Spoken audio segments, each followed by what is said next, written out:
आप सबों को जय मसीह की। यीशु सहाय। इस समय लेकर मैं आप सभी दर्शकों का बहुत बहुत स्वागत और अभिनंदन करता हूं आज के हमारे सब स्कूल पाठ के अध्ययन में। और इसके साथ ही साथ आज के हमारे जो शिक्षकगण हैं, पास्टर आर भारती आपका और मिस्टर राजेश चंद आपका भी जो है मैं तहे दिल से स्वागत करता हूं, अभिनंदन करता हूं, जो कि आज का सब स्कूल पाठ हमें सिखाएंगे, बताएंगे और जो है वो समझाएंगे।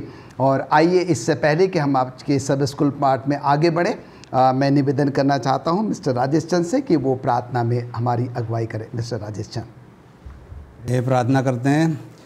हमारे सर्वशक्तिमान परमेश्वर, हम आपका बहुत बहुत धन्यवाद करते हैं इस अच्छे समय के लिए जो आपने हमें दिया है कि एक बार फिर से हम यहाँ पर इकट्ठे होकर और सब स्कूल पाठ का अध्ययन कर सकते हैं प्रभु। और हम सारी आशीषों के लिए आपको धन्यवाद कहना चाहते हैं जो आपने हमारे पिछले जीवन में हमें दी हैं, और ये हमें सुंदर मौका दिया है कि हम आज के पाठ को पढ़ें, उससे सीखें और उसके निमित्त अपने जीवन को ढाल सकें। प्रभु, हमें बुद्धि और ज्ञान दें ताकि हम इस पाठ को अच्छी तरीके से समझ पाएँ। जो हमारे श्रोतागण हैं प्रभु, हम उनके लिए भी प्रार्थना करते हैं कि आप उन्हें भी बुद्धि और ज्ञान दें ताकि वो भी इस पाठ से सीख ले सकें, और जो हमारा मसीही जीवन है प्रभु उसको हम और भी अच्छा और सुंदर बना सकें।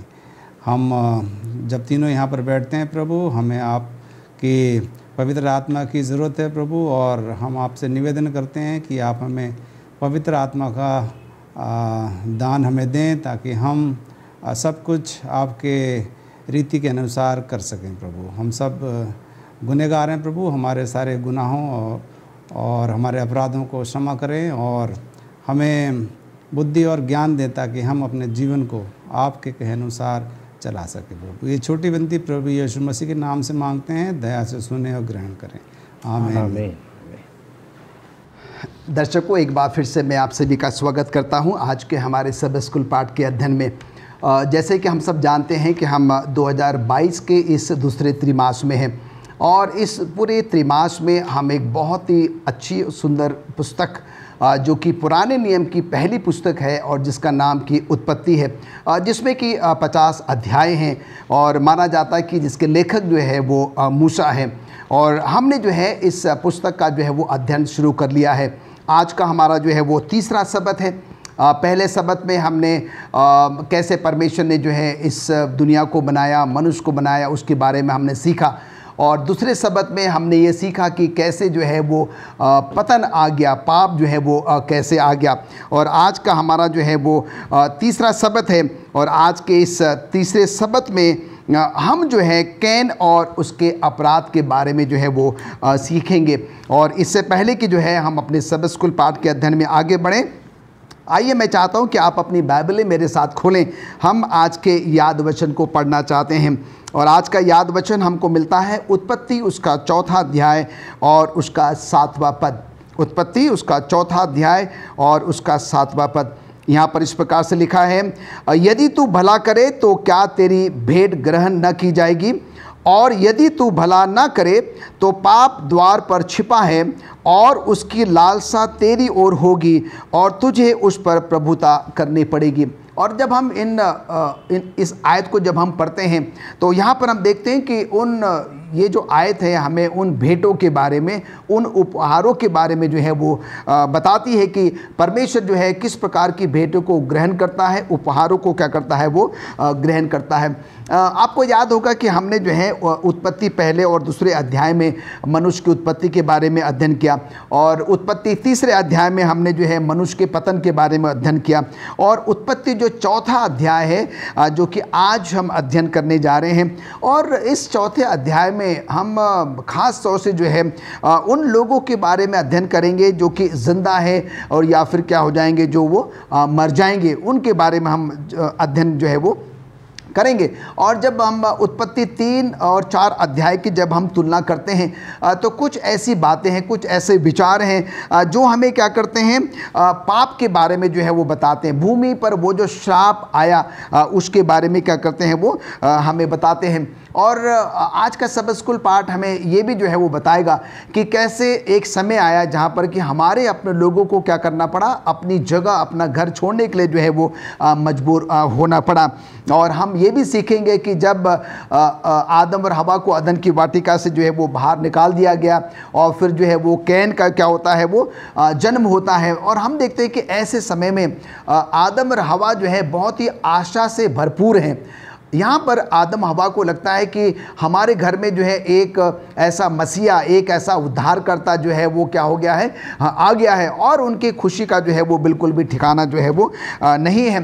उसके बाद हम ये भी अध्ययन करेंगे कि कैन के द्वारा जो है वो कैसे अपराध आया, लेमक के द्वारा कैसे जो है वो अपराध जो है वो आया, और धीरे धीरे करते करते जो है वो पृथ्वी क्या हो गई, पाप से जो है वो बढ़ती चली गई, अपराध से जो है वो बढ़ती चली गई। और हम जब उत्पत्ति 4 अध्याय का अध्ययन करेंगे तो यहाँ पर हम ये भी सीखेंगे कि यहाँ पर बहुत कुछ ऐसा बुरा घटित होता है, सब कुछ अच्छा जो है वो नहीं है। उन सब के बावजूद भी जो है आज के सब स्कूल पाठ के माध्यम से हम ये भी सीखेंगे कि परमेश्वर जो है अपने लोगों के लिए एक बहुत ही उम्दा उम्मीद लेकर क्या करता है, सामने आता है। वो हमें ये बताना चाहता है कि देखिए इन सब के बावजूद भी जो है हमारे पास एक ऐसी उम्दा उम्मीद है और जो कि ख़त्म नहीं हुई है। और इन सब बातों को ध्यान में रखते हुए जो है आइए हम आज के सब स्कूल पाठ के अध्ययन में जो है वो आगे बढ़ते हैं। पास्टर भारती, मैं आपके पास आना चाहता हूं और रविवार के पाठ को ध्यान में रखते हुए जो है मैं ये जानना चाहता हूं कि हम कैन और हाबिल की कहानी से क्या सीख सकते हैं। हम कैन और हाबिल की कहानी से क्या सीख सकते हैं? आइए ये दो नौजवानों के जीवन को याद करने से पहले मैं उत्पत्ति, जिसका जिक्र अभी पास्टर फ्रैंकलिन ने किया है, उसके 4 अध्याय की पहली और दूसरी आयत को यहाँ पर आपके साथ मिल करके पढ़ना चाहता हूँ। उत्पत्ति 4 अध्याय उसकी पहली और दूसरी आयत। जब आदम अपनी पत्नी हवा के पास गया तब उसने गर्भवती होकर कैन को जन्म दिया और कहा, मैंने यहोवा की सहायता से एक पुरुष पाया है। फिर उसने उसके भाई हाबिल को भी जन्म दिया। हाबिल भेड़ बकरियों का चरवाहा बन गया, परंतु कैन भूमि पर खेती करने वाला किसान बना। ये यहाँ पर जिक्र किया गया है आदम और हवा के परिवार का। और अगर हम याद करते हैं कि आदम और हवा जो है, जो परमेश्वर ने उत्पत्ति 3 अध्याय की 15 आयत में जो वादा परमेश्वर ने इंसान के साथ, आदम और हवा के साथ किया था, उस वादे को लेकर के हवा और आदम जो है बागे अदन से बाहर आते हैं और बाहर आकर के अपना जीवन वो शुरू करते हैं। हम नहीं जानते, बाइबल इस बारे में नहीं हमें कुछ बताती कि कितने समय के बाद उनके परिवार में जो है वो बच्चा हुआ। लेकिन यहाँ ये आयत जो साफ तरीके से बताती है कि जब पहला बच्चा, पहला बेटा कैन का जन्म उनके परिवार में होता है तो वो परमेश्वर का धन्यवाद देते हैं, अपने परिवार में खुशी मनाते हैं कि अभी तक हम 2 थे, लेकिन परमेश्वर की मदद से हमारे परिवार में हमारा वंश जो है वो अब आगे बढ़ा है। परमेश्वर की मदद से मैंने जो है वो एक पुरुष को पाया है। तो ये जो है यहाँ पर दिखाती हैं कि आदम और हवा के जीवन में अभी वो वादा जो परमेश्वर ने उत्पत्ति 3:15 में किया था, उनके दिलों में जो है वो अभी ताज़ा है। और उस वादे को याद करके वो जो है कहते हैं कि अब हवा जो है, खास करके यहाँ पर बताया है, क्योंकि हवा जो है वो कहती है कि मैंने परमेश्वर की सहायता से एक पुरुष को पाया है। और हम यहाँ देखते हैं कि वो उसकी ये सोच होती है कि अब हमारे परिवार के द्वारा, हमारे इस बच्चे के द्वारा, कैन के द्वारा हमारा जो है वो उद्धार होगा, हमारा छुटकारा होगा। परमेश्वर ने इस बच्चे के रूप में हमारे परिवार में जन्म लिया है और वो जो है सांप के सर को जो है वो कुचल डालेगा और वो हमें जो है वो उद्धार होगा। वो ये सोचते थे कि परमेश्वर की ये भविष्यवाणी जो है वो अब हमारे जीवन में बहुत जल्द वो पूरी होने वाली है। और वो जो है कहते हैं कि कैन जो है वो एक पुरुष जो है वो हमारे परिवार में आया है और एक उद्धारकर्ता का जन्म हमारे परिवार में हुआ है। एक छुड़ाने वाला, हमें गुनाह से जो है वो छुड़ाने वाला पैदा हुआ है। और इसको याद करके जो हैं वो अपने परिवार में, अपने पहलौटे की खुशी में वो अपने परिवार में वो खुशी मनाते हैं। परमेश्वर का भी धन्यवाद देते हैं कि परमेश्वर हमने तेरी मदद से हमारे परिवार में ये पहलौटा ये बच्चा जो है वो जन्म हुआ है, जिसके द्वारा जो है वो हमारा उद्धार होगा। ये यहाँ पर जो है इनकी सोच होती है। वो सोचते हैं कि अब परमेश्वर अपनी प्रतिज्ञा को बहुत जल्द हमारे जीवन में जो है वो पूरी करने वाला है। लेकिन यहाँ पर जो खासकर जब हम आगे बढ़ेंगे तो ये भी हम देखेंगे कि कैन और हाबिल जो है जब इनके परिवार में आते हैं तो वो परमेश्वर के वचन के अनुसार परमेश्वर के वचन को मौखिक रूप से वो अपने बच्चों को देते हैं, जिसकी जो आज्ञा परमेश्वर ने दी थी, क्योंकि अभी तक परमेश्वर का वचन लिखित रूप में नहीं था, मौखिक रूप में था। और आदम और हवा ने अपने परमेश्वर के वचन को वो अपने बच्चों को जो है उन्होंने सिखाया, और इस तरह से ये बच्चे जो है वो आगे बढ़ने लगे। और यहाँ पर हम देखते हैं कि जो कैन है उसका हिब्रू शब्द जो है वो कहना है, और जिसका मतलब होता है प्राप्त करना। और ये जो है परमेश्वर की तरफ से उन्होंने बेशकीमती और एक अच्छा उपहार परमेश्वर ने जो है उनको दिया है। लेकिन हम जब हाबिल के बारे में सोचते हैं तो हाबिल का मतलब जो है अर्थ है कि वो उसका कोई अस्तित्व नहीं है, यानी कि उसका मतलब खास करके है कि वो बेकार है, व्यर्थ है। और इस तरह से ये दोनों बच्चे जो हैं वो अपने परिवार में आदम और हवा के द्वारा, अपने माता पिता के द्वारा इनका जो है वो पालन पोषण होता है। दोनों को एक ही शिक्षा दी जाती है, दोनों को परमेश्वर के वचन को सिखाया जाता है। लेकिन हम जब यहाँ बाइबल को देखते हैं तो यहाँ लिखे हैं कि इन दोनों का जो काम है वो दोनों का अलग अलग है।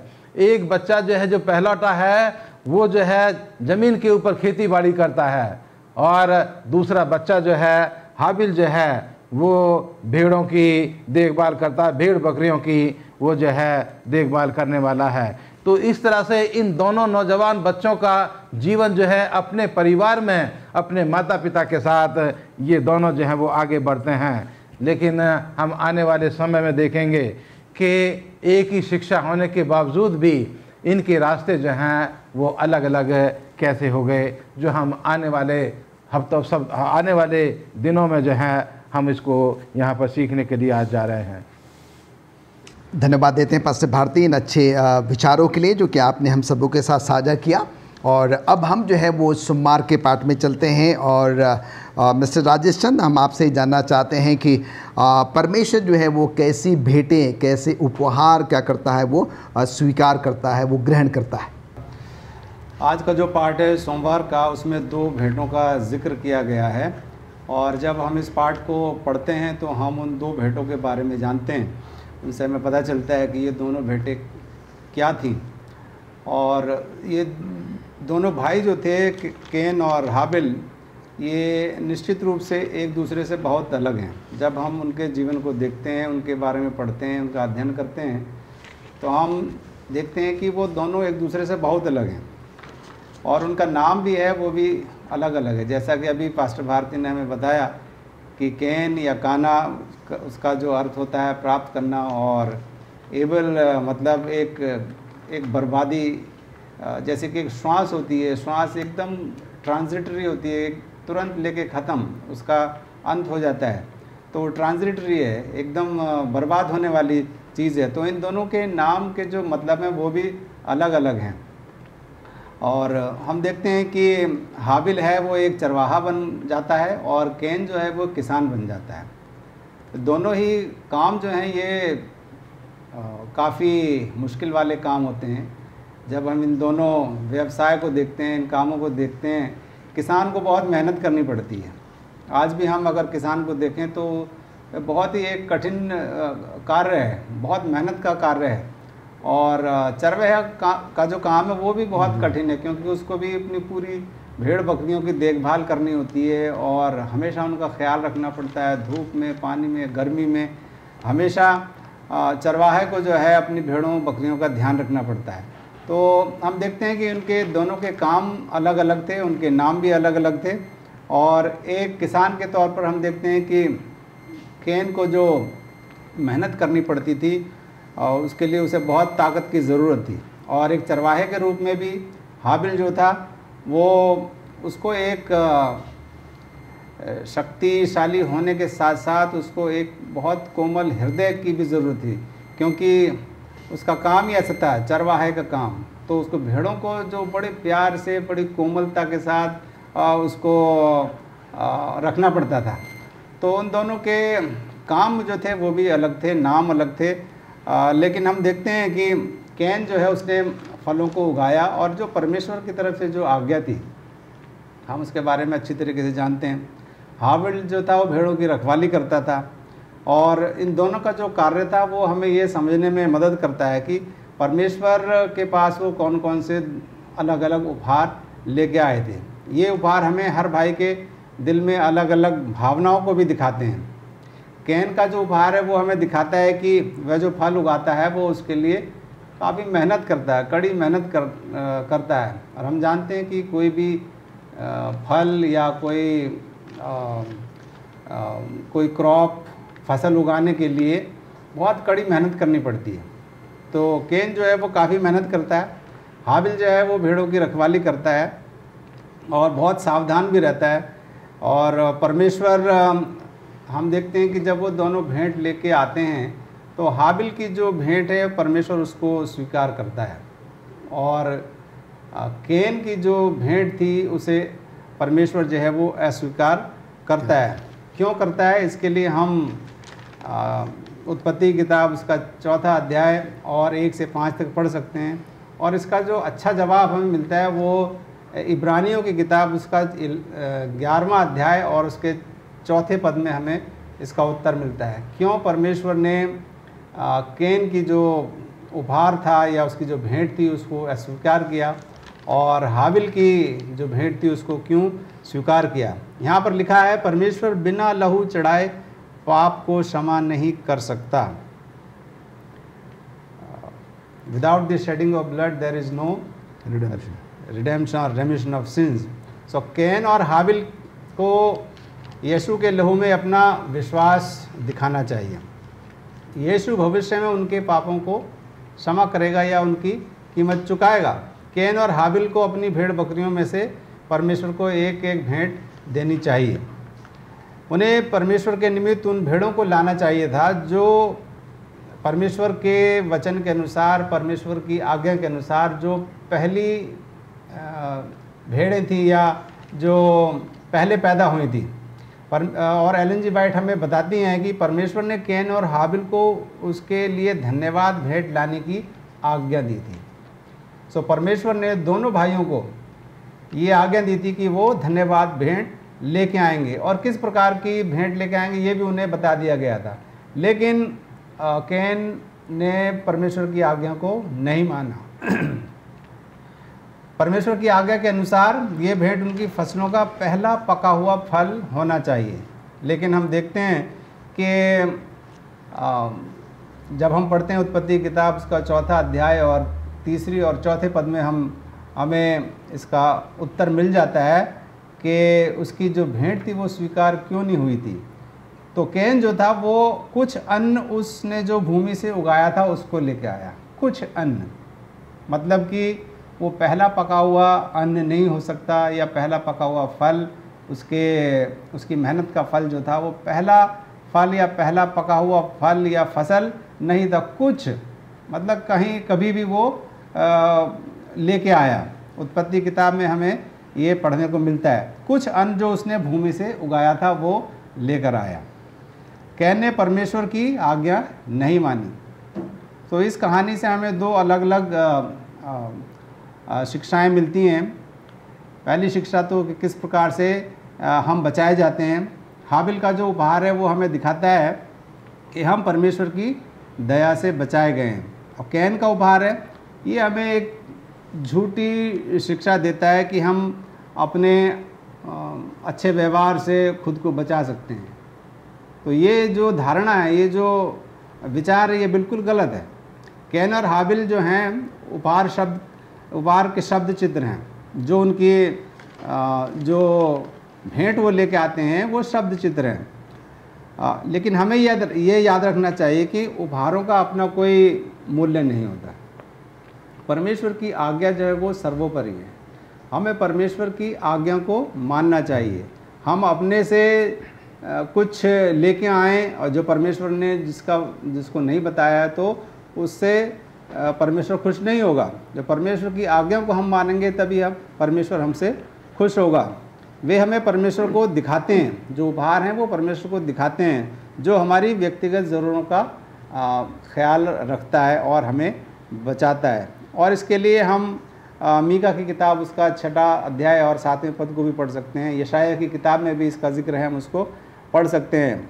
और हमें किस प्रकार से परमेश्वर की उपासना करनी चाहिए, ये सारी बातें हम इन अध्यायों में पढ़ सकते हैं। तो आज सोमवार के जो पाठ है उससे हमें यही शिक्षा मिलती है कि हमें परमेश्वर की आज्ञा मानना ज़रूरी है। हमें आज्ञाकारी बनना है। बिना आज्ञाकारी बने हम परमेश्वर की इच्छा को पूर्ण नहीं कर सकते। धन्यवाद देते हैं मिस्टर राजेश चंद आपके इन अच्छे विचारों के लिए। और बहुत ही अच्छे तरीके से आपने जो इस बात को रखा कि कैन ने जो है अपनी बेटे परमेश्वर के सामने अर्पित करी, हाबिल ने भी जो है वो अपनी बेटे अर्पित करी, और दोनों को ये प्रतीत होता है कि जो हम कर रहे हैं वो बिल्कुल भी सही है। पर हम यहाँ पर देखते हैं कि आपने हमें इब्रानियों 11:4 में भी जो है ये बताया कि परमेश्वर बिना लहू चढ़ाए पाप की क्षमा जो है वो नहीं होती है। और यहाँ पर आपने जो आज्ञाकारिता है, आज्ञा पालन करना है, जो कि बहुत बहुत महत्वपूर्ण है। आज्ञा मानना बलिदान चढ़ाने से कई कई गुना बेहतर है। तो यहाँ पर हमें जो है एक सबक मिलता है कि हम क्या करें, परमेश्वर की आज्ञा को मानें, उसका आज्ञा का जो है वो पालन करें। और आइए अब हम जो है वो मंगलवार के पाठ में चलते हैं। और पास्टर भारती, हम आपसे जानना चाहते हैं कि मंगलवार का पाठ जिसका शीर्षक है अपराध, और यहाँ पर उत्पत्ति 4 उसके 3 पद से लेकर 8 पद में हम किस अपराध के बारे में जो है वो पढ़ते हैं? दर्शकों, जब हम आज के मंगलवार के पर्चे में हैं और अपराध शीर्षक से जो है हम लोग आज सीखना चाहते हैं। और जैसे अभी मिस्टर राजेश चंद्र ने बताया कि कैन और हाबिल जो हैं वो अपनी अपनी भेंट परमेश्वर के पास लेकर के आते हैं। लेकिन जैसे मैंने बताया रविवार के पर्चे में कि आदम और हवा ने परमेश्वर की शिक्षा अपने दोनों बच्चों को दी, और उस शिक्षा में कोई फर्क नहीं था। एक शिक्षा थी जो दोनों बच्चों को जो है वो दी गई। लेकिन हम देखते हैं कि जब ये जवान हो जाते हैं तो जो उनको शिक्षा दी गई, खास करके कैन और हाबिल के बारे में हम सीख रहे हैं कि कैन जो है उस शिक्षा के मुताबिक परमेश्वर के पास अपनी भेंट को लेकर के नहीं आया, और केवल हाबिल ने जो है परमेश्वर की आज्ञा को माना।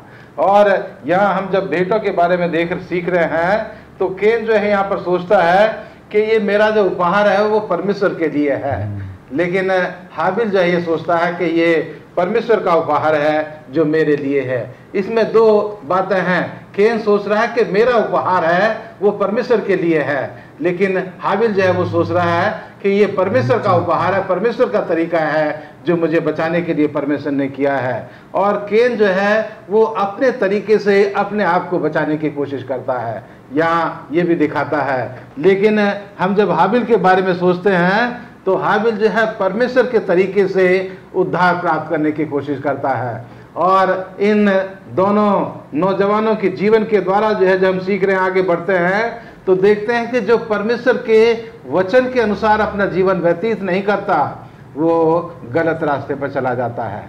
और इसका नतीजा हम जो हैं उत्पत्ति उसका 4 अध्याय की 3 से लेकर के 8 आयत तक यहाँ पर लिखा है कि कुछ दिनों के पश्चात कैन यहोवा के पास भूमि की उपज में से कुछ भेंट ले आया, और हाबिल भी अपनी भेड़ बकरियों के कई एक पलेटे बच्चे भेड़ चढ़ाने के लिए ले आया और उनकी चर्बी भेड़ चढ़ाई।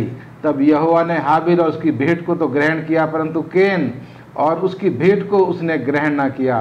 तब कैन अति क्रोधित हुआ और उसके मुंह पर उदासी छा गई। तब यहोवा ने कैन से कहा, तू क्यों क्रोधित हुआ और तेरे मुंह पर क्यों उदासी छा गई? यदि तू भला करे तो क्या तेरी भेंट ग्रहण नहीं की जाएगी, और यदि तू भला ना करे तो पाप द्वार पर छिपा रहता है और उसकी लालसा तेरी ओर होगी और वह तुझ पर और तुझे उस पर प्रभुता करनी है। तब कैन ने अपने भाई हाबिल से कुछ कहा। जब वे मैदान में थे तब कैन ने अपने भाई हाबिल पर चढ़कर उसे घात किया। तो ये आज खास करके मंगलवार के पर्चे में दिखाया गया है कि ये अपराध जो है वो कैन के द्वारा क्यों हुआ, क्योंकि कैन ने परमेश्वर के वचन को अपने जीवन में उसको नहीं माना। और यहाँ जो है परमेश्वर जो है उससे कहता है कि पाप करने के बाद परमेश्वर जो है उससे पूछता है, उससे बातचीत करता है। और कैन जो है उसको, कैन से परमेश्वर कहता है कि तुझे गुस्सा क्यों आ गया, तू क्यों क्रोधित हुआ है और तेरा मुंह जो है वो क्यों उदासी से भरा हुआ है। परमेश्वर जो है वो गुनाहगार से बातचीत कर रहा है, उससे जो है वो उसको कोशिश कर रहा है कि वो अपने गुनाहों से जो है वो तौबा कर ले। और इसलिए वो परमेश्वर उसको सलाह भी देता है कि अगर तू भला करेगा, अगर परमेश्वर के वचन को जो है अपने जीवन में मानेगा तो तेरा भला होगा, और अगर भला ना करेगा तो यहाँ साफ तरीके से लिखा है कि पाप जो है वो तेरे दरवाजे पर छुपा हुआ है, और उसकी जो उस पाप की जो कोशिश है वो तुझे पाप में फंसाने की है, लेकिन तुझे जो है उसके ऊपर प्रभुता करनी है। परमेश्वर जो है यहाँ उसको जो है मौका देना चाहता है कि कैन जो है वो अपने गुनाहों से वो तौबा कर ले, अपने पापों से जो है वो तौबा कर ले। परमेश्वर हर एक गुनाहगार को जो है वो मौका देता है, और परमेश्वर ने इसी तरह से कैन को भी मौका दिया कि उसने जो अपराध किया, जो पहला अपराध इस दुनिया में हुआ, और जो अपराध आदम और हवा के परिवार में जो सबसे पहले हुआ। और मैं यहाँ पर सोच रहा था कि आदम और हवा ने जब अपने सामने जो है जमीन के ऊपर अपने छोटे बेटे को जो है उसके शरीर को, उसकी मौत को जो है उन्होंने उसकी लोथ को अपनी आंखों से देखा, तो उनकी आंखों से आंसू जरूर बह रहे होंगे। वो उनके लिए बहुत दुख की घड़ी थी, और उसको देख करके जो है वो बहुत रोए, क्योंकि कैन जो है उसको मार करके वो वहाँ से भाग जाता है। और आदम और हवा अपने नौजवान बच्चे की जो डेड बॉडी है उसको वो अपने हाथों से उसका अंतिम क्रियाक्रम करते हैं। तो इस पहले अपराध ने जो है उस पहले परिवार को जो है वो भावनात्मक रूप से उसको जो है वो हिला दिया, और उन्होंने जो है अपने भावनाओं के ऊपर कब्जा करके, अपनी भावनाओं के ऊपर नियंत्रण करके किसी तरह से अपने जवान बेटे की जो है वो अंतिम क्रिया को उन्होंने पूरा किया। तो ये अपराध जो इस दुनिया में आज हम देखते हैं जो कैन के द्वारा हुआ, और हाबिल जो है जिसकी कोई गलती नहीं थी, जो केवल अपने विश्वास के खातिर उसको जो है मौत को देखना पड़ा। और जो है हमारे जो बाइबल के लेखक हैं वो हाबिल को जो है इस दुनिया का पहला शहीद जो है उसको मानते हैं कि अपने विश्वास के कारण हाबिल जो है वो पहला शहीद बना, क्योंकि उसको अपने विश्वास के खातिर ही मौत को जो है वो गले लगाना पड़ा। लेकिन कैन के बारे में हम देखते हैं कि उसने अपने गुनाह से जो है वो तौबा नहीं की, और उसको वहाँ से भागना पड़ा, और उसके बाद से वो परमेश्वर से दूर होता चला गया, भागता चला गया। और आज जो है हम देखते हैं कि ये अपराध आज इस दुनिया में मेरे और आपके सामने पाया जाता है। ये मौत मेरे और आपके सामने है, लेकिन परमेश्वर ने इस मौत से मुझे और आपको बचाने का इंतजाम किया है। अगर हम अपने पापों से, गुनाह से हम जो है माफ़ी मांगते हैं, तो परमेश्वर जो है वो मेरे और आपके जीवन को ग्रहण करेगा, मुझे और आपको जो है मौका देगा कि हम अपने दिल की गहराइयों से उन बुराइयों को निकाल करके परमेश्वर के वचन को अपने दिल की गहराइयों में जगह दें। तो परमेश्वर मुझे और आपको मौका देने के लिए तैयार है। तो ये अपराध से जो है हम बचने की कोशिश करें, और बच सकते हैं केवल परमेश्वर की मदद से। परमेश्वर मेरी और आपकी मदद करने के लिए तैयार है। आइए हम परमेश्वर के पास चलें और उसी की मदद से इस गुनाह से, इस अपराध से अपने आप को हम बचा सकें। धन्यवाद देते हैं पास्टर भारती इस अच्छे सबक के लिए जो कि हमने अपराध के बारे में सीखा है, और हम इस बात के लिए भी आपका धन्यवाद देते हैं कि आपने बड़ी ही बेहतरीन तरीके से उस पहली हत्या के बारे में, उस पहले अपराध के बारे में जो कि कैन के द्वारा अपने छोटे भाई के लिए किया गया, और उसका जो अंजाम जो क्या हुआ है और उसके लिए जो है कि परमेश्वर ने कैन को जो है वो क्या दंड दिया है, और उसके विषय में जो है हम मिस्टर राजेश चंद आपसे जो है वो जानना चाहते हैं। हम बुधवार के पाठ में हैं और बुधवार का शीर्षक है परमेश्वर कैन को क्या दंड देता है। इसके बारे में थोड़ा सा प्रकाश डालें। जी, परमेश्वर कैन को दंड देता है। ये कहानी जो है कैन और एबल की हम सब लोग भली भांति जानते हैं, लेकिन फिर भी आज हम इस पाठ में जब पढ़ रहे हैं इस कहानी को, तो हमें उससे और गहराई से उसको समझने में हमें मदद मिलती है। परमेश्वर जो है वो कैन को दंड देता है, और इसके लिए हम उत्पत्ति किताब उसका 4 अध्याय और उसका 9वें पद से 16 पद तक हम उसको पढ़ सकते हैं। परमेश्वर कैन से पूछता है तुम्हारा भाई कहाँ है। और हम याद करेंगे कि परमेश्वर ने आदम से भी पूछा था, जब आदम ने उसकी आज्ञा को तोड़ा था, जब उसने फल को खाया था, तब भी परमेश्वर ने यही प्रश्न किया था, आदम तू कहाँ है। और यही सवाल आज परमेश्वर जो है वो पूछता है कि तुम्हारा भाई हाबिल कहाँ है, तुम्हारा भाई हाबिल कहाँ है, ये परमेश्वर पूछता है कैन से। तो ये प्रश्न क्यों पूछता है परमेश्वर, और हम आगे की कहानी में जानते हैं कि कैन जो है वो एक भगोड़ा बन गया, उसके बाद वो परमेश्वर से दूर भाग गया। तो इन दोनों चीज़ों में क्या संबंध है, कैन के पाप और उसके भगोड़ा बनने के बीच में क्या संबंध है, जो पृथ्वी पर हमेशा एक स्थान से दूसरे स्थान पर भ्रमण करता रहेगा। यदि हम 4 अध्याय में 12वें पद को पढ़ें तो हम जानते हैं कि कैन जो है वो एक भगोड़ा बन गया है, वो पृथ्वी पर इधर से उधर भ्रमण करता रहेगा। तो परमेश्वर कैन से एक प्रश्न पूछता है, और जो हमें इस प्रश्न को याद रखने में मदद करता है, जिसे परमेश्वर आदम से पाप करने के बाद पूछता है कि हे आदम तू कहाँ है। ये प्रश्न हमें आदम और कैन के पापों के बीच के संबंध को देखने में मदद करता है। इसलिए हम देखते हैं कि कैन का पाप आदम के पाप के कारण होता है। तो यहाँ पर ये बात ध्यान देने योग्य है कि जो कैन पाप करता है वो आदम के पाप के कारण होती है, लेकिन कई मायनों में हम देखते हैं कि आदम जो है वो अलग है, कैन से अलग है। कैन ने अपने पाप के लिए खेद महसूस नहीं किया। यदि हम आदम को देखते हैं तो आदम ने सब कुछ सच्चाई से परमेश्वर को बता दिया। हालांकि उसने उसके आज्ञा को तोड़ा, उसने पाप किया, लेकिन फिर भी परमेश्वर के आगे आदम ने झूठ नहीं बोला। लेकिन हम यहाँ देखते हैं कि कैन जो है उसने पाप किया और परमेश्वर के आगे उसने झूठ भी बोला, और उसने ये भी कहा कि क्या मैं अपने भाई का रखवाला हूँ, और उसने परमेश्वर का निरादर किया। हम यहाँ देखते हैं कि कैन ने परमेश्वर का निरादर किया। एक तो परमेश्वर की आज्ञा को नहीं माना, दूसरा झूठ बोला, और तीसरा उसने निरादर भी किया।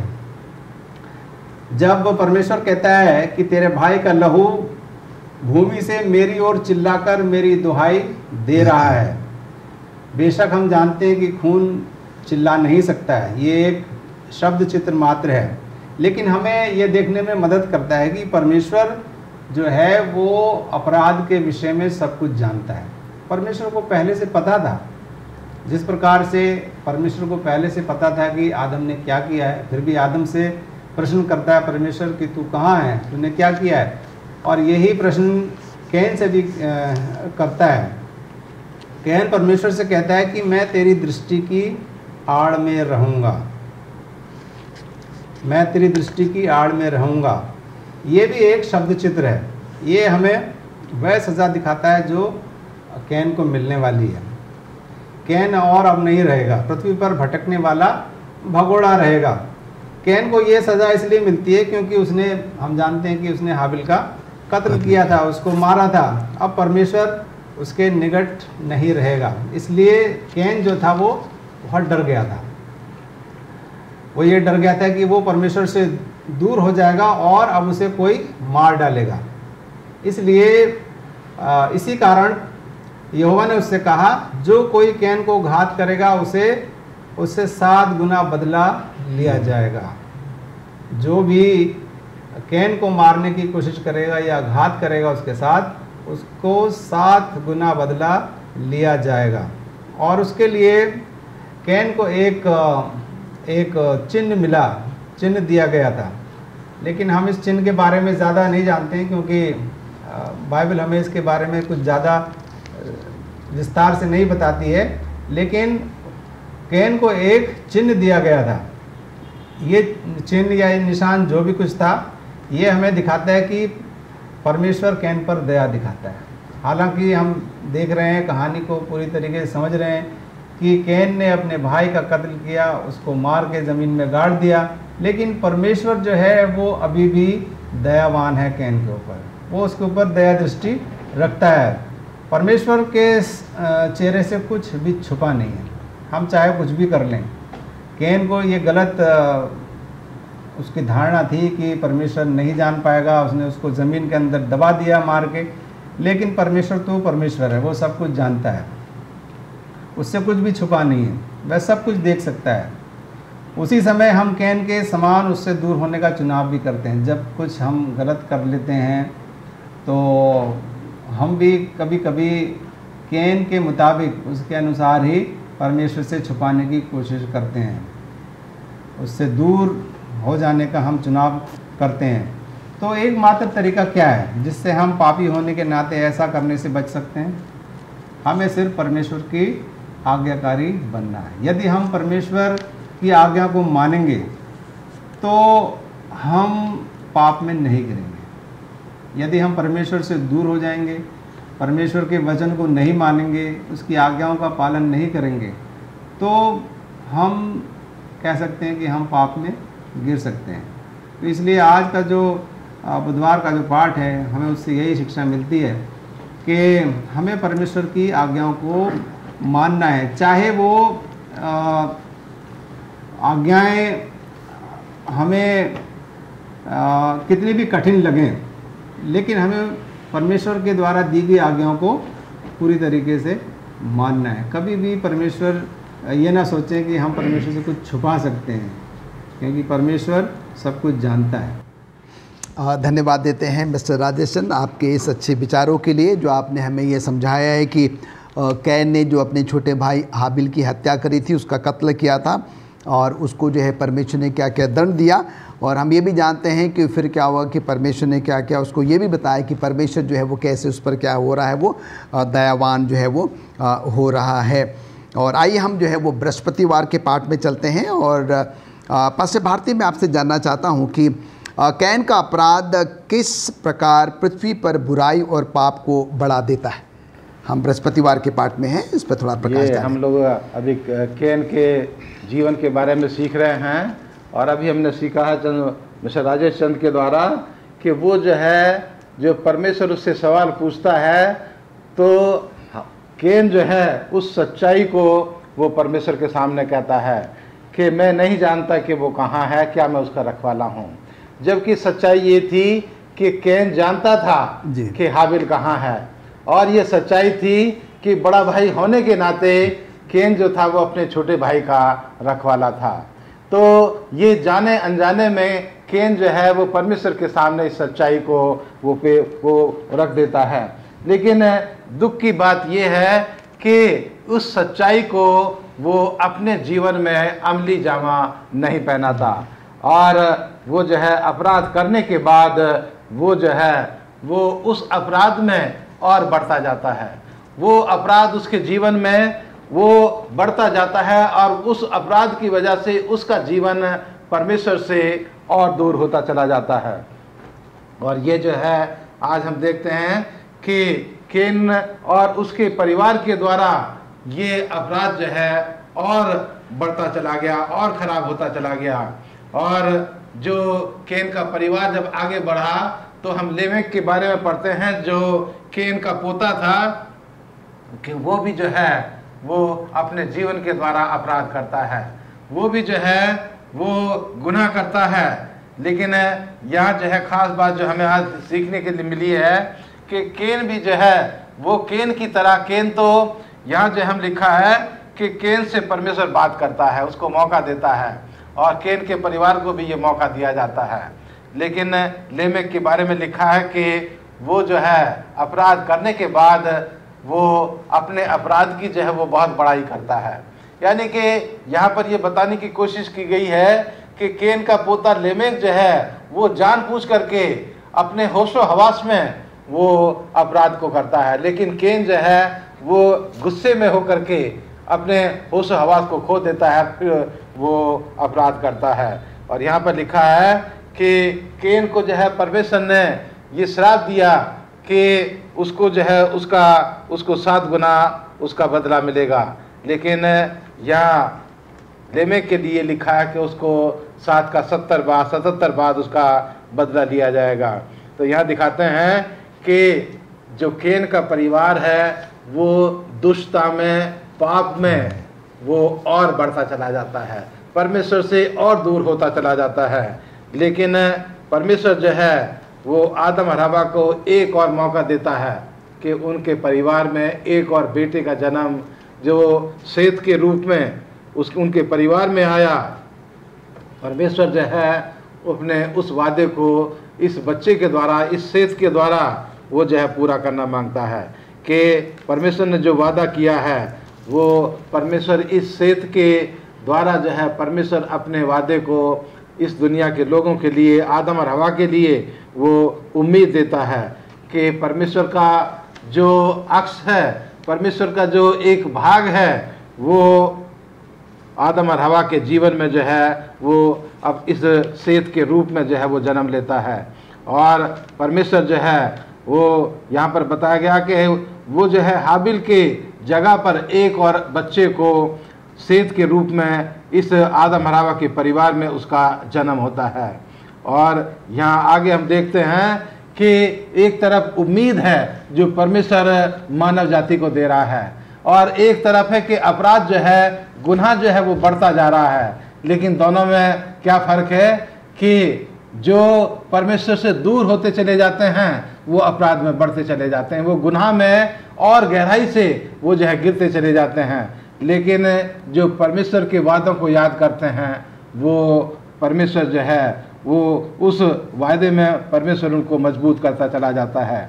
उत्पत्ति 6 में देखते हैं कि केन के परिवार से जो बुराई, जो अपराध, जो गुनाह वो इतना ज़्यादा बढ़ गया कि पूरी दुनिया पर जो है वो फैल गया। और उत्पत्ति 6 में लिखा है कि जो परमेश्वर के स्वरूप में जो बेटे थे उन्होंने मनुष्य के स्वरूप में जो बेटियां थीं उनके साथ जो है उन्होंने शादी की, उनके उस साथ जो है उन्होंने विवाह किया, क्योंकि केन के परिवार ने एक और नई चाल जो है वो शुरू की कि उन्होंने जो है वो एक पत्नी के अलावा उन्होंने कई पत्नियों के साथ जो है विवाह किया। और यहाँ जो है हम देखते हैं कि जो परमेश्वर के मानने वाले लोग थे उन्होंने उन लोगों की पुत्रियों के साथ जो परमेश्वर के मानने वाले नहीं थे उनकी पुत्रियों के साथ जो है उन्होंने विवाह किया। और ये भी जो है दिखाता है कि ये भी परमेश्वर के लोगों के लिए एक अच्छा उदाहरण नहीं है, ये भी परमेश्वर के लोगों के लिए जो है एक दुख की बात है, क्योंकि हम आने वाले समय में देखेंगे कि ऐसा विवाह जो है वो आशीर्वाद लेकर के नहीं आता, ऐसा विवाह जो है वो आशीर्वाद लेकर के नहीं आता। इसलिए आज हमें जो है इस पर्चे के द्वारा परमेश्वर मुझे और आपको ये सिखाना चाहता है कि हम जो है परमेश्वर के पास चलें। अगर हमने पाप कर भी लिया है तो हम अपने पापों की जो है क्षमा मांगे परमेश्वर से, और परमेश्वर मुझे और आपको मौका देने के लिए तैयार है। जिस तरह से उसने केन के साथ बातचीत की, उसको मौका दिया कि वो अपने अपराध को जो है स्वीकार करे और परमेश्वर से जो है वो माफ़ी मांगे। परमेश्वर आज इस दुनिया के लोगों को जो है वो मौका दे रहा है कि जो अपराध में बढ़ रहे हैं, जो अपराध में जो है वो आगे जा रहे हैं, वो परमेश्वर के पास आएँ और परमेश्वर के वादे को याद करें और परमेश्वर से माफ़ी मांगें। परमेश्वर मेरे और आपके गुनाहों को माफ़ करने के लिए तैयार है, मुझे और आपको गुनाह से छुड़ाने के लिए तैयार है। और इसीलिए उसने आदम और हवा के जीवन में ये सेत को एक बेटे का और जन्म दिया कि दुनिया के लोग जो हैं इस वंश के द्वारा वो उद्धार प्राप्त कर सकें, छुटकारा प्राप्त कर सकें। ये दोनों रास्ते आज इस दुनिया में चल रहे हैं। मेरे और आपके ऊपर निर्भर करता है कि हम किस रास्ते पर चलना चाहते हैं। धन्यवाद देते हैं पास्टर भारती आपके इन अच्छे विचारों के लिए। और सचमुच में हमारा परमेश्वर बहुत ही दयालु, बहुत ही अनुग्रहकारी प्रभु परमेश्वर है। और जैसे कि पास्टर भारती ने हमें भी ये समझाया है कि हम सब गुनहगार हैं, हम सब पापी हैं, हमसे गुनाह हो जाता है, चाहे वो जाने अनजाने में हो। पर जब हम सच्चे मन से प्रभु परमेश्वर के पास जाते हैं तो वो हमें कभी उदास, निराश, हताश नहीं करता। वो हमारे पापों को, गुनाहों को, खताओं को जो है वो माफ़ करता है। आइए हम जो है वो शुक्रवार के पाठ में चलते हैं। और मिस्टर राजेश चंद, हम आपसे जानना चाहते हैं कि हनोक के जीवन से हमें क्या शिक्षा मिल सकती है, हम क्या सीख सकते हैं हनोक के जीवन से? जैसा कि हम सब जानते हैं कि हनोक, जिसको हम अंग्रेज़ी में इनॉक बोलते हैं, वो केन का बेटा था। और बाइबल कहती है कि हनोक परमेश्वर के साथ साथ चलता रहा। Enoch walked with God. तो पूरे जीवन हनोक या इनॉक जो था वो परमेश्वर के साथ साथ चला। इससे हम क्या समझते हैं? परमेश्वर के साथ साथ चला। बहुत ही सीधी सरल भाषा में हम ये कह सकते हैं कि इनॉक जो था और या हनोक जो था वो परमेश्वर का आज्ञाकारी रहा। उसने परमेश्वर की आज्ञाओं को माना और पूरे तन मन धन से उसने परमेश्वर की आज्ञाओं को माना। और उसकी जो शिक्षा थी वो उसने दूसरे लोगों को पहुंचाई, दूसरे लोगों को दी।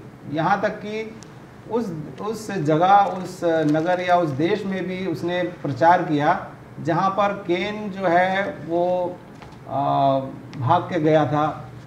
नोद, मेरे ख्याल में नोद उस नगर या उस देश का नाम है जहाँ पर केन गया था, जहाँ जाकर वो बसा था। तो उस जगह पर भी हनोक ने या इनोक ने परमेश्वर के बारे में लोगों को बताया। हनोक परमेश्वर के साथ साथ चलता रहा। ये हम कह सकते हैं एक शब्द चित्र भी है। हनोक परमेश्वर के साथ जो था बहुत ही घनिष्ठ मित्रता रखता था। उसकी जो घनिष्ठता थी एक बहुत ही व्यक्तिगत मित्रता थी परमेश्वर के साथ, और वो परमेश्वर के साथ प्रतिदिन समय बिताता था। एलन जी वाइट हमें अपनी जो किताब है पैट्रियार्क्स एंड प्रॉफिट्स उसमें बताती हैं कि हनोक परमेश्वर के बीच की यह मित्रता बहुत ही खास थी। परमेश्वर और इनोक के बीच में जो मित्रता थी, जो फ्रेंडशिप थी, वो बहुत ही विशेष थी, बहुत ही खास थी। और बाइबल हमें बताती है कि इसलिए परमेश्वर ने उसे उठा लिया। यदि हम उत्पत्ति किताब उसका 5वां अध्याय और उसके 24वें पद को पढ़ते हैं तो यहाँ पर लिखा है कि परमेश्वर ने उसे उठा लिया। ये पद इस विचार का समर्थन नहीं करता है कि इनोक या हनोक मर गया और स्वर्ग चला गया, जैसा कि नोआ या नूह के साथ हुआ या दूसरे जो प्रॉफिट्स थे मैतूसला उनके साथ हुआ। उनकी जो मृत्यु हुई वो एक सामान्य मृत्यु हुई, सामान्य इंसान के समान उनकी मृत्यु हुई। एलन जी वाइट हमें ये बताती हैं कि हनोक जो था वो एक प्रचारक था, ही वॉज ए प्रीचर, और उसके उपदेश परमेश्वर की क्षमा और उसकी दया के बारे में थे। तो हनोक ने या इनोक ने पूरे जीवन परमेश्वर की क्षमा और उसके दया के बारे में लोगों को बताया, और जो बातें और परमेश्वर ने हनोक को बताई थी या उसको दी थी उसने दूसरे लोगों में बांटी। बहुत से लोग जो परमेश्वर का आदर करते थे और बाइबल की सच्चाई के लिए वो हनोक के पास गए। हनोक ने इन लोगों के लिए प्रार्थना भी की। हनोक ने सार्वजनिक रूप से कार्य भी किया। उसने परमेश्वर के संदेशों को उन सभी लोगों के साथ साझा किया जो सुनना चाहते थे। हनोक ने न केवल शेत के वंश के लोगों की मदद की बल्कि दूसरे लोगों की भी मदद की। हनोक कैन के देश में भी गया जहाँ पर वो जाके बसा था। कैन परमेश्वर को छोड़कर कैन इस देश को भाग गया था, तो वहाँ के लोगों को भी उसने अद्भुत दर्शनों के बारे में बताया जो परमेश्वर ने उसको बताई थी या उसको दी थी। वो बातें सारी उसने दूसरे लोगों के साथ साझा करी।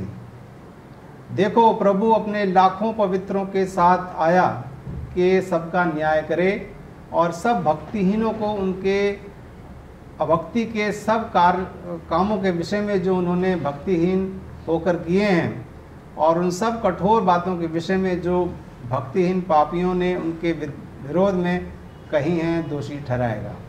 तो मिसेस एलन जी वाइट यहाँ हमें बहुत ही सरलता से और बहुत ही क्लियरली हमें बताती हैं कि परमेश्वर जो है वो उन सब बातों को जो उसके भक्त लोग करते हैं उन सब चीज़ों को ध्यान में रखता है और अकॉर्डिंगली उसी के द्वारा ही वो उनका न्याय करेगा। तो आज का जो पाठ है शुक्रवार का, ये भी बहुत ही गहराई से हमें बताता है इनोक के बारे में। और इनोक जो था उसने हमेशा परमेश्वर के आज्ञा मानी और परमेश्वर के साथ चला। तो हमारी भी यही कोशिश होनी चाहिए सर्वदा कि हम परमेश्वर के आज्ञाकारी बने और उसके साथ साथ चलें। धन्यवाद देना चाहते हैं पास्टर आर भारती और मिस्टर राजेश चंद आज के सब स्कूल पाठ को हम तक पहुंचाने के लिए। और बहुत ही बेहतरीन तरीके से जो है आज का जो तीसरा पाठ था आपने हमें हमारे दर्शकों को जो है समझाया है। और हम आज के सब स्कूल पाठ का जो है वो जो सार है, जो निचोड़ है, वो चंद बातों में जो है वो एक बार फिर से आपके साथ साझा करना चाहते हैं। और जैसे कि हमने आज का शीर्षक देखा था कैन और उसका अपराध, हमने कैन के अपराध के बारे में सीखा, उनके भेंटों के बारे में जो है वो हमने सीखा और कैसे परमेश्वर ने जो है कैन को क्या क्या दंड दिया उसके बारे में सीखा। और अंत में जो है हमने हनोक के बारे में जो है वो सीखा। और जैसे कि मिस्टर राजेश चंद ने हमें बताया कि हम उत्पत्ति 5 उसके 24वें पद में जब हम जाते हैं तो हम यहाँ पर देखते हैं कि हनोक की जो कुल आयु है वो 365 वर्ष की रही है। और हम यहाँ पर देखते हैं कि हमने ये भी सीखा कि हनोक जो है वो प्रतिदिन परमेश्वर के साथ साथ चलता है। और हम देखते हैं कि हमारे जीवन में भी जो है वो 365 दिन होते हैं और लीप ईयर में 366 दिन हो जाते हैं।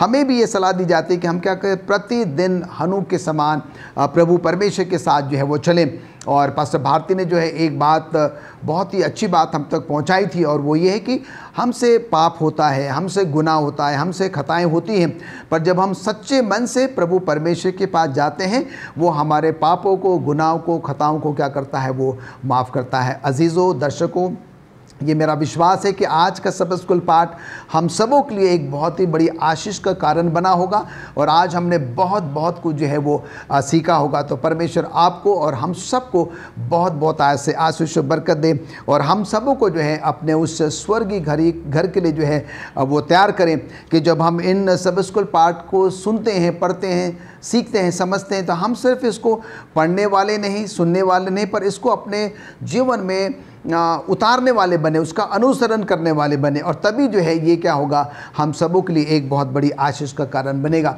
और इन्हीं चंद शब्दों के साथ आज हम अपने सब स्कूल पाठ के अध्ययन को समाप्त करते हैं। और आज के सब स्कूल पाठ को समाप्त करने से पहले जो है, और मैं एक बार फिर से आप सभी का और ख़ास तौर से हमारे जो पैनलिस्ट हैं, हमारे जो आज के शिक्षक रहे हैं पास्टर आर भारती और मिस्टर राजेश चंद, मैं आप दोनों का भी धन्यवाद देता हूं। और अब मैं निवेदन करता हूं पास्टर आर भारती से कि वो प्रार्थना के साथ आज के सब स्कूल पाठ का जो वो समापन करें। पास्टर भारती, आइए प्रार्थना करें। ज़मीन और आसमान के बनाने वाले परमपिता परमेश्वर, इस दुनिया की सृष्टिकर्ता, हम तेरा धन्यवाद देते हैं प्रभु कि तूने मानव जाति को प्यार किया और परमेश्वर तू आज भी गुनाहगारों को प्यार करता है।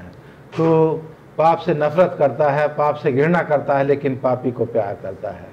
इसलिए परमेश्वर हम तुझसे दुआ करते हैं कि तू हम में से हर एक के साथ हो, कि जो तेरा वचन परमेश्वर हमने अपने दर्शकों तक पहुंचाया है, परमेश्वर वो भी जो गुनाहगार लोग हैं उनको प्यार कर सकें। हाँ, हम तमाम मिल कर के परमेश्वर हम पाप से नफरत कर सकें और हम तेरी मदद से अपने आप को पाप से बचा सकें।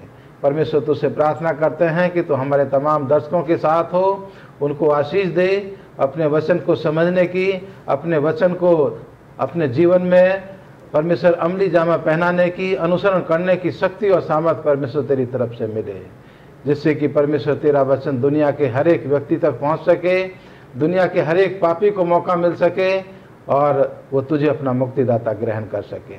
खुदामंद तो हमारे तमाम दर्शकों के साथ हो, उनके परिवारों पर, उनके बाल बच्चों पर, उनकी खेती बाड़ी पर, पशुधन पर खुदामंद तेरी कसरत से बरकत हो। और परमेश्वर हम तमाम को तो अपनी नज़दीकी में ले ले, अपने रास्ते पर आगे बढ़ने की समझ और बुद्धि दे, और अपने स्वर्गीय राज को में हमें परमेश्वर हम अपने आप को तैयार कर सकें और तेरा धन्यवाद दे सकें, तेरा स्वागत कर सकें जब तू आसमान के बादलों पर आए, और तेरे साथ हमेशा हमेशा तेरे स्वर्गीय राज में रह सकें। हम अपने आप को, तमाम दर्शकों को परमेश्वर तेरे हाथ में देते हैं। तू ही हमारी अगुवाई कर। प्रार्थना को सुनो, कबूल कर, मसीह यीशु के नाम में मांगते हैं, आमीन। आमीन।